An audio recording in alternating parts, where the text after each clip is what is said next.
अच्छा, अब क्या होता है, 1+r का मतलब होता है इसके पास स्क्वायर होता है, यानी 1+r जो है स्क्वायर पे होता है। तो उसमें क्या होता है, उसमें बहुत तेज़ी से जो है वो फार्मूला बढ़ता है और आपके पैसे मतलब आपके ऊपर जो बोरोइंग्स होती हैं वो बहुत ज़्यादा इंक्रीज़ होती हैं। उसकी वजह क्या होती है?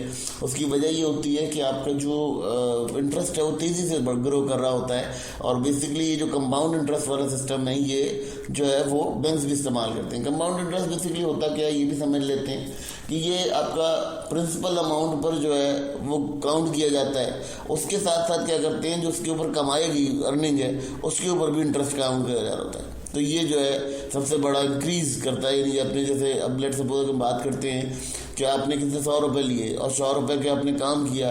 अब 100 रुपये काम करने के बाद आपने उस पर कोई इंटरेस्ट अर्न कर लिया। लेट सपोज आपने किसी को बैंक में रखवाया 100 रुपये और उस पर जो इंटरेस्ट अर्न कर लिया, अब क्या होगा कि अब 120 रुपये का जो वो बनेगा अर्निंग रेट, वो उसके हिसाब से इसको कैलकुलेट करेंगे। ठीक है, तो बैंकिंग सेक्टर ये यूजुअली इस्तेमाल करता है। अगर सिंपल इंटरेस्ट की बात करते हैं तो सिंपल इंटरेस्ट ऐसे ही होता है कि वो सिंपली कैलकुलेटेड किया जाता है प्रिंसिपल अमाउंट के ऊपर, और प्रिंसिपल अमाउंट के ऊपर एक परसेंटेज डिस्क्राइब हो जाती है और पीरियड ऑफ टाइम से मल्टीप्लाई हो जाता है, तो आपको उतना अमाउंट पे करना होता है, वो पेमेंट आपकी रहती है।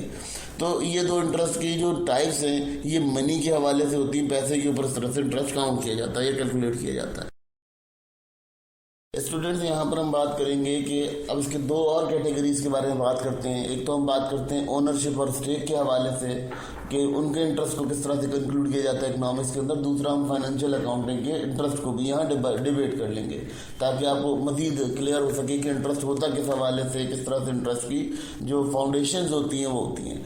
अब सबसे पहले बात करते हैं फाइनेंशियल इंटरेस्ट जो है वो आपको पता है कि खास स्टेक और ओनरशिप के हवाले से होता है। जब बिजनेस में कोई एसेट डालना होता है या बिजनेस में कोई मशीनरी कोई और चीज़ करनी होती है तो आप क्या करते हो, आप वहाँ पर स्टेक्स को ऐड कर लेते हो। स्टेक्स क्या होती हैं? बेसिकली स्टेक्स क्या आता है, शेयर होल्डर्स को, उन इंस्टीट्यूशंस को, जो इंस्टीट्यूशन इदारे आपके मुल्क में काम कर रहे होते हैं, फाइनेंशियल इंस्टीट्यूशन, ये उनको भी कहा जाता है। फिर आपकी बात करते हैं जी शेयर होल्डर्स होते हैं जो कि आपके फाइनेंशियल इंटरेस्ट को मैनेज कर रहे होते हैं कंपनी के लिए। कभी कोई इन्वेस्टमेंट बढ़ानी है, कोई चीज़ें करनी है तो वो आपका फाइनेंशियल तौर पर आपको हेल्प कर रहे होते हैं, सपोर्ट कर रहे होते हैं।